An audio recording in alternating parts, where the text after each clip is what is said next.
Il est 14 heures précises lorsque nous franchissons le portail de l'Université catholique Saint-Jean-Paul II, Institut de Baffin, ce mardi 17 octobre 2023, 4 jours seulement après le décès de Monseigneur Benoît Kala, recteur de cette institution. Nous voulons nous enquérir de l'ambiance qu'il fait. À vrai dire, nous ne sommes pas surpris du silence religieux qui nous accueille. En face, nous apercevons le bâtiment administratif avec 2 personnes qui échangent une conversation.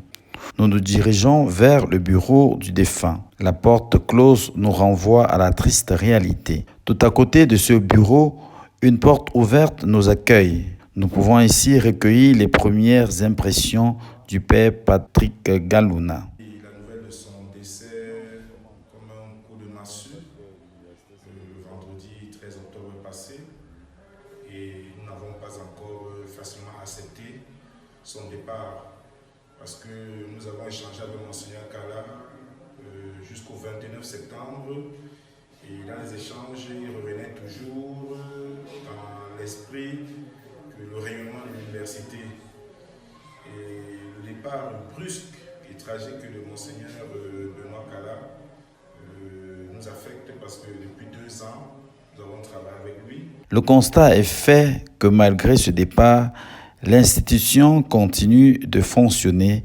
respectant la mémoire de ce travailleur infatigable. Notre visite nous a ensuite conduits dans la salle des actes. Elle est bien évidemment vide, mais c'est ici que pendant de nombreuses années, Monseigneur Benoît tenait des conseils de direction pour un travail toujours plus efficient. Un autre bureau nous a accueillis. Nous avons profité pour écouter une de ses collaboratrices qui reste effondrée par ce départ. It's with great grief to express that in a house where we have been together for 8 years, the shepherd is no longer alive. It was last Friday that we received this news, and the whole university has been struck with grief. If you notice, things are just the way they are. The students are sad, the workers, everybody. So since on Monday yesterday, we have started with a space for condolence where we are giving all the respect we can give Monseigneur Kala, who has been a rector ever since the creation of this university. So as you're seeing, everybody is devastated. We feel like orphans now because we don't have a father. And it's so devastating. We pray that wherever he is, he might have rest in the Lord. He has been suffering for a while now, and we know that where he is, he deserves all the rest. But it is so much pity, and we feel his absence every day. Avant de quitter le bâtiment administratif, nous avons voulu saluer le vice-recteur nouvellement affecté dans cette institution. Comme les autres membres de cette communauté, il demeure affecté par cette disparition et a souhaité garder le silence. Ce silence, nous allons le retrouver à la chapelle universitaire qui a attiré notre attention.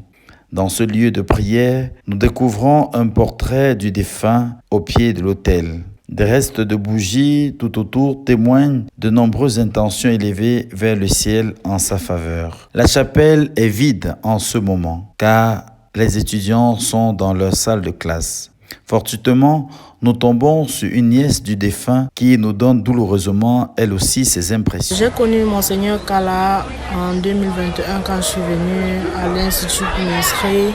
Déjà, c'est un oncle à moi et c'est un homme très dur en fait, très dur avec ses étudiants, envers moi-même également. Et très strict. Lui, il prônait la réussite. Il a prôné la réussite depuis mon intégration à l'Institut Jean-Paul II. Nous parcourons du regard ces bâtiments qui sont témoins des actions menées par Monseigneur Benoît durant ces années.